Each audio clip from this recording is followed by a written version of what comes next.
first rip cut, okay? Table saw does rip cuts, all right? It's about 32 inches long. This is what you need. Probably have a little bit extra left over, but that's about what you're gonna get, okay? And this is gonna be your finished product. You wanna end up with this piece of wood here, okay? So what do you think this dimension is that we're cutting?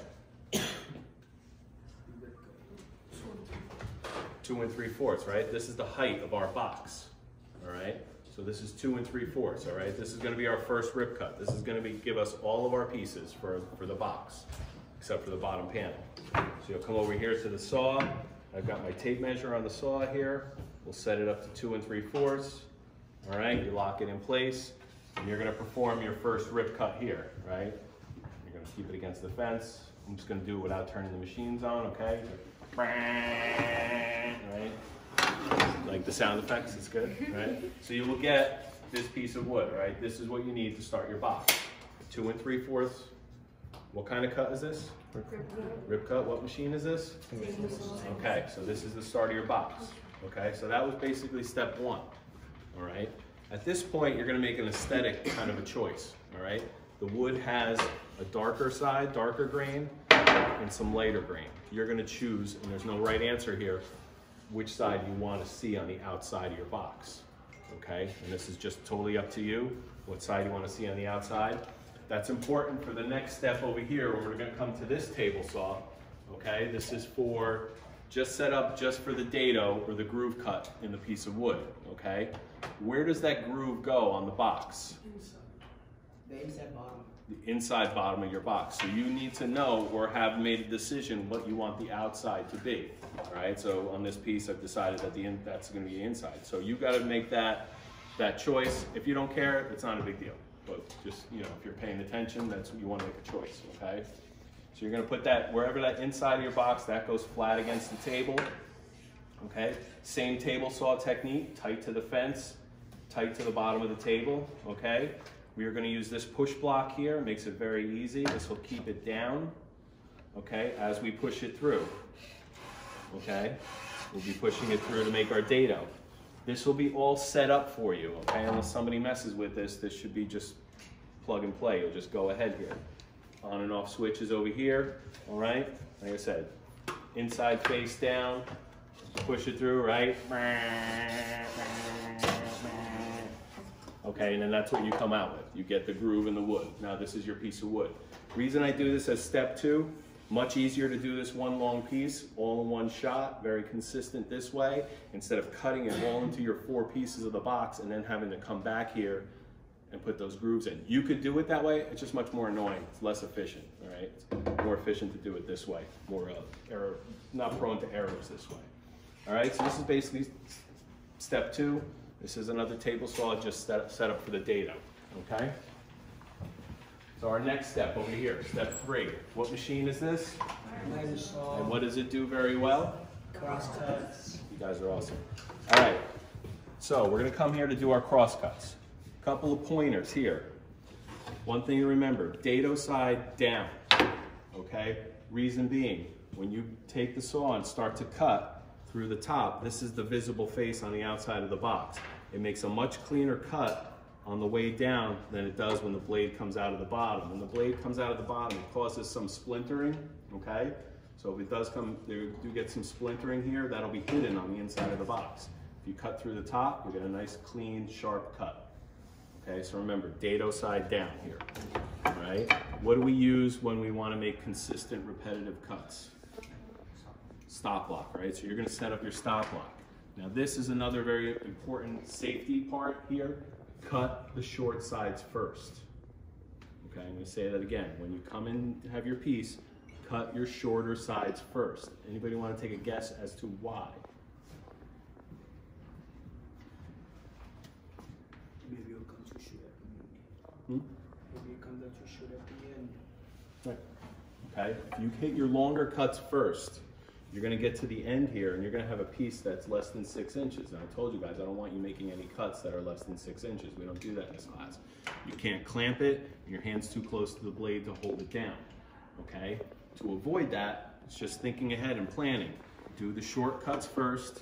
You'll take your small sides off of this large piece of wood, and And then when you get to your longer side cuts, you'll still have the clamp available to clamp those cuts down. Okay, and it's just much safer. All right, do the short sides first. All right, so if you get through all of that and you're successful there doing your cross cuts, you will end up with your pieces. You will have 4 pieces of the box, and you'll be ready for the next step, which is over here at the router table.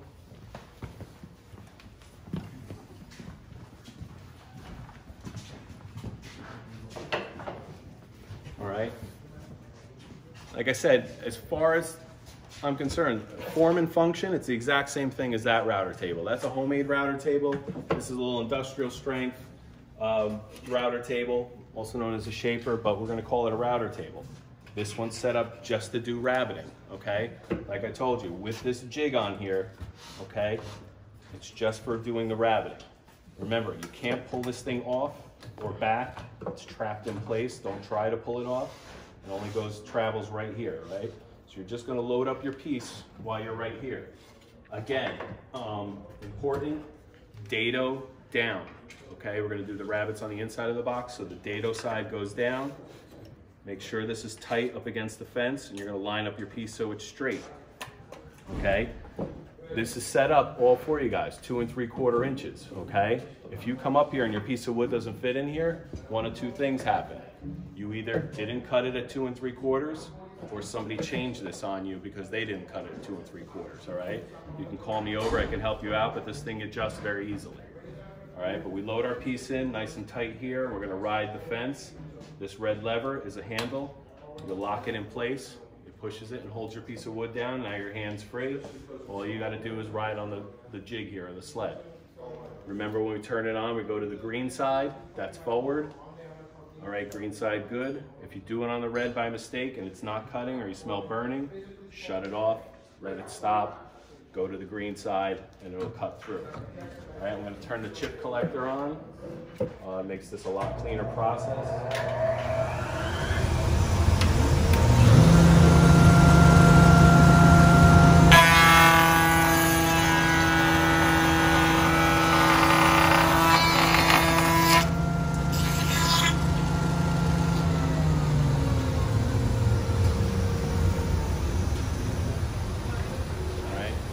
End rabbit, okay? Nice and smooth. You don't have to jerk it or go real fast. Do a nice, smooth, consistent move, and you'll be fine. Now, once you cut these are kind of weak, all right? Pay attention to how you're taking care of these. You can snap these off real easy if you're not careful, especially if you drop it and it goes right on a corner, okay? So you're gonna be loading in one side, and you'll flip it over and do the other side. When I was setting it up, I grabbed it right by the rabbit and I snapped it right off. So just be careful once you have cut your rabbits. All right, so that's that step. All right, so when you're done, you just do your 2 long sides only, right? You'll have 4 rabbits on your 2 long sides. All right, head back over the main table saw in the front.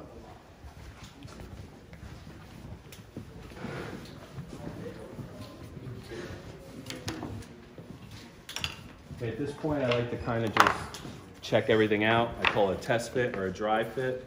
I put my pieces together just to make sure I didn't make any major mistakes. Check everything out. Everything lines up good. Okay, so now I have my box here. The last piece of the puzzle is the bottom panel, okay? This is the bottom panel material. I wrote it on the board over there. It's called Masonite, okay? It's a trade name. If you said some Masonite to somebody, they know what you're talking about. It's this manufactured, man-made little hard board. It's 1/8 of an inch thick. From your drawings, you are gonna figure out the dimensions, okay? You can pull it right from your drawings, and you're gonna figure out how big this needs to be to fit in your box, okay? Once you have those dimensions, I'll give you a piece of this. It'll be obviously much larger, but again, you get another opportunity to use a table saw, set it up, make your rib cut, right? That one's quieter because it's a smaller piece. So rib cut here, cross cut here, get your panel, okay? Test it out, okay? If it's too big, the box doesn't close up all the way. You have big gaps in all your joints, right? Too small, it'll either like kind of shake around, fall out, or you'll have basically a hole on the bottom of your box and stuff will fall through. But test it all out, make sure it fits in there nice and snug and all the joints are closed up. Okay, so once you're satisfied with this and this is working for you, I'm gonna come over here and we're gonna go do a glue up. All right. Give yourselves enough time for this part of the process. Don't rush this the last 5 minutes of class before cleanup, all right? Gets a little hectic, and if you mess up here and you clamp it and it dries and you messed it up, that's it. You're starting over again, okay? So take your time. Make sure you have 2 clamps, your glue, a little bit of a wet rag to clean up, okay? You want to glue all the surfaces, both sides of the rabbit, all around, and also both sides where the rabbit touches that other piece of plywood, okay? You do not have to glue the dado or glue the bottom panel in. It just holds itself in. Do not glue that, it'll be real messy, okay?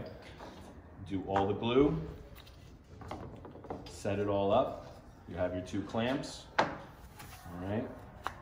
One little trick that I like to do is when I put my pieces together like that, I'll take a pencil or a pen and I will just run it on the inside of the box real quick like that, just to get a line, and I'll actually be able to tell where I need to put my glue on these pieces here, in here.